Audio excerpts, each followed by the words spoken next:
తెలంగాణలోనే చూస్తున్నాం. ఫస్ట్ ఒక నెంబర్ ఉంది. తర్వాత ఎంపీలు సగం సీట్లు రావడం, ఎమ్మెల్యేలు కూడా మంచి సీట్స్ రావడం.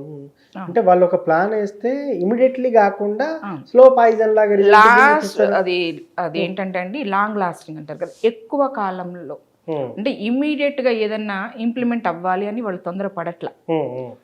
ఇప్పుడు మహారాష్ట్రలో పవన్ కళ్యాణ్ గారిని తిప్పింది కూడా చూడండి, తెలుగు వాళ్ళు ఎక్కువ ఉన్న దీనిలోనే తిప్పారు.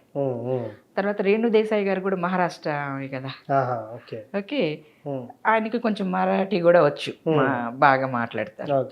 ఓకే, ఏదైతే అదైంది, పవన్ కళ్యాణ్ గారిని తిప్పారు, అక్కడ అఖండ మెజార్టీతో గెలిచారు. ఆ క్రెడిట్ అంతా బీజేపీ వాళ్ళు ఎవరికి ఇచ్చారండి? మన పవన్ కళ్యాణ్ గారికే ఇచ్చారుగా. అట్లా ఇప్పుడు ఏమనుకుంటున్నారు బీజేపీ వాళ్ళు, మన ఆంధ్రాలో కూడా పవన్ కళ్యాణ్ గారి కోసమే తెలుగుదేశాన్ని కలిశారు. అది అందరికీ తెలిసిన విషయమే, నేనే స్పెషల్గా